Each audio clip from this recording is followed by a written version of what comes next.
വേൽമുരുക ഹരോഹര. വേൽമുരുകനെ കാണാൻ വേണ്ടി പോയതാണ്. പക്ഷെ കാണുന്നതിന് മുന്നേ ഏത് ദിവസമാണ് പോകണമെന്നും കൂടെ ആലോചിച്ചിട്ട് വേണം പോകേണ്ടിയിരുന്നത്, നോക്കിയിട്ട് വേണം പോകേണ്ടിയിരുന്നത്.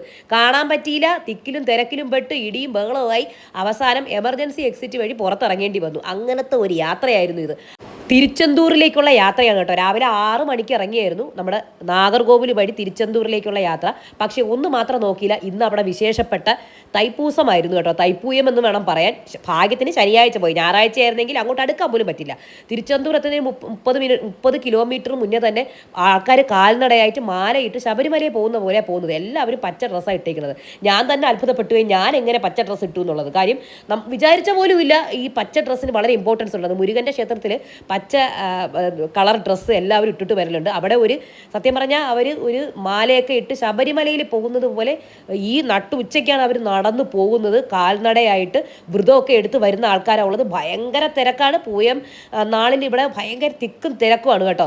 അങ്ങനെ നമ്മുടെ ക്ഷേത്രത്തിൻ്റെ മുന്നിലെത്തി. ഞാൻ വിചാരിച്ച് കയറി കാണാമെന്നൊക്കെ വിചാരിച്ചു. ഇതൊന്നും അറിയാണ്ടാണ് അവിടെ ചെന്ന് പെട്ടത് കേട്ടോ. അങ്ങനെ പൂവൊക്കെ വെച്ചിട്ട് അമ്പലത്തിൻ്റെ ഫ്രണ്ടിലെത്തി. ഭയങ്കര സന്തോഷം കേട്ടോ. ഇപ്പം കയറി കണ്ടിട്ട് വരാം, പോട്ട് 1 മണിക്കൂർ ക്യൂ നിൽക്കാം, 2 മണിക്കൂർ ക്യൂ നിൽക്കാം, കുഴപ്പമൊന്നുമില്ല എന്നൊക്കെ വിചാരിച്ച് വന്നപ്പോഴാണ് ഓരോ ബാച്ചായിട്ട് ഇങ്ങനെ വന്നുകൊണ്ടിരിക്കുകയാണ്. ഇതാകണ്ടില്ലേ ശൂലമൊക്കെ കുത്തിയിട്ട് പലതരത്തിലുള്ള നേർച്ചയൊക്കെ ചെയ്തിട്ടാണ് ആൾക്കാർ ഇവിടെ വരുന്നത്. ഒരുപാട് നേർച്ചകൾ കാണാൻ സാധിച്ചു. അങ്ങനെ ഇതിനകത്ത് കയറിയപ്പോഴത്തേക്കും അവിടെ നിൽക്കാൻ പോലും സ്ഥലമില്ല. കാര്യം ഭയങ്കര വിശാലമായ അമ്പലമാണ്. അവിടെ പണി നടന്നുകൊണ്ടേ ഇരിക്കുകയാണ്. ആൾക്കാരെല്ലാം ഈ തടലത്തിരിക്കുകയാണ്. എല്ലാ ഫെസിലിറ്റിയും ഉണ്ട്, ടോയ്ലറ്റ് ഫെസിലിറ്റി ഉണ്ട്, ബാഗ് വെക്കാം, ഒക്കെ ചെയ്യാം. പക്ഷേ തിരക്ക് കാരണമാണ് എല്ലാം കൂടെ പറ്റുമോ, പറ്റത്തില്ല. അങ്ങനെ ക്യൂവിൽ നിന്നു. 100 രൂപയുടെ ക്യൂവിലാണ് നിൽക്കുന്നത്. പക്ഷേ 100 രൂപ ക്യൂ ഒന്നും ഇല്ല കേട്ടോ. എല്ലാവർക്കും ഇന്ന് രാവിലെ തൊട്ട് വൈകുന്നേരം വരെ ദർശനമുണ്ട്.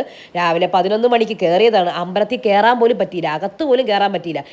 ആദ്യം 2 പേരുടെ ക്യൂ ആയിരുന്നു, പിന്നെ അത് 3 പേരായി, പിന്നെ 4 ക്യൂ ആയി.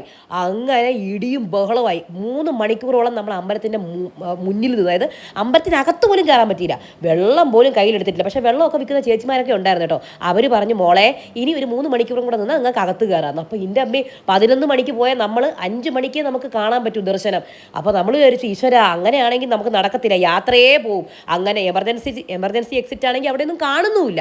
അങ്ങനെ പോലീസിനോട് പറഞ്ഞു ഒരു എക്സിറ്റ് ഉണ്ട്. അങ്ങനെ 1 മണിക്കൂർ അവിടെ ക്യൂ നിന്നിട്ട് നമ്മൾ എങ്ങനെയോ ആ ക്യൂവിൽ നിന്ന് പുറത്തിറങ്ങിയപ്പോഴാണ് നമുക്ക് സമാധാന. കാര്യം ഭയങ്കര തിക്കും തിരക്കും. അപ്പം നിങ്ങൾ വരെയാണെങ്കിൽ, നിങ്ങൾ വ്രതം എടുത്തിട്ട് ഇത് കാണാൻ വേണ്ടി വരെയാണെങ്കിൽ നിങ്ങൾക്ക് ഇവിടെ ഒരു 6-7 മണിക്കൂർ ക്യൂ നിന്നിട്ട് നിങ്ങൾ കണ്ടോളൂ.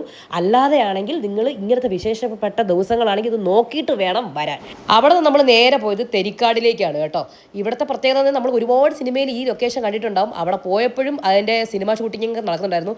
ചുവന്ന മണ്ണാണ് ഇവിടെ. അതൊക്കെ കണ്ട് നേരെ വീട്ടിലേക്ക്.